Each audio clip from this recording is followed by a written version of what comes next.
župan občine Radovljica Ciril Globočnik, v mesecu septembru ste dali veliko investicijo za infrastrukturo v krajevni skupnosti Ovsiše. Kaj vse je bilo zgrajenega, dograjenega, koliko časa, kakšna je bila investicija?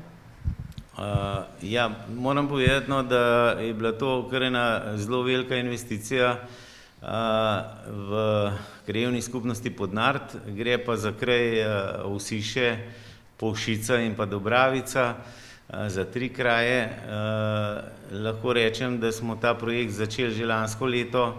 Seveda vmes morate vedeti, da je bil virus, da so malo dela ene parkrat zastala, ampak ne popolnoma. Seveda je pa toliko večje zadovoljstvo, ker smo tukaj res umestili v cestišče tako vodovod kot javno razsvetljavo, kot tudi druge vode.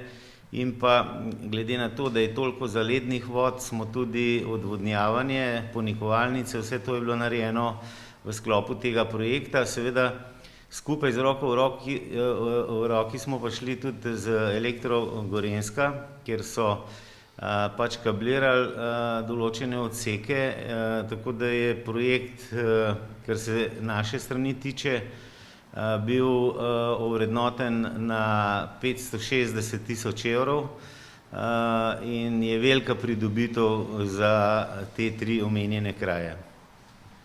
Pripravljate se že kar dalj časa na nadgradnjo železniške proge, ki naj bi se začela nekako ob koncu oktobra, od Podnarta pa vse do Lest.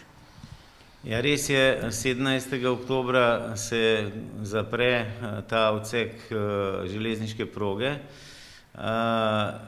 Moram reči, da se moji sodelavci intenzivno že pogovarjajo z vsemi izvajalci in sem prepričan, glede na to, da bo proga zaprta 10 mesecev, da bomo zmogli tiste stvari, ki se tičejo v času zapore, izvesti. Seveda imamo pa kar na tej trasi veliko teh posegov, torej že v samem Podnartu delamo podvoz, potem na Ovsišah, oziroma ne na Ovsišah, na Zalošah delamo tudi podvoz, potem v Radovljici se podre most nad železniško postajo in naredi nov most. In pa 2 v bistvu preboje delamo na tej trasi povezovalne ceste do Lipniške doline med Lescami in Radovljico, kjer bo pod železniško progo nov pločnik in pa nova kolesarska steza. To so večje stvari, drugače pa vzporedno tudi veliko manjših. Seveda na različnih odsekih bojo delali različni izvajalci. Mi pa kot občina Radovljica pa sodelujemo predvsem pri vseh navezavah na te omenjene podvoze in rešitve, ki jih je predlagala pač železnica in pa DRSI. In koliko časa predvidoma bo potem železniška proga zaprta? Proga bo zaprta 10 mesecev, vendar cel projekt se bo pa izvajal več kot 2 leti, kajti potem se lahko vse urejuje, kar se ne tiče zapore prometa, tudi v nadaljevanju, ker je v 10 mesecih to praktično nemogoče narediti.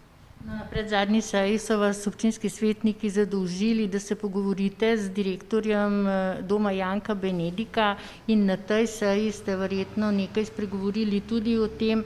Za članico sveta pa je občinski svet potrdil Moniko Ažman. Res je, jaz sem opravil tudi razgovor z glavno sestro in pa samim direktorjem.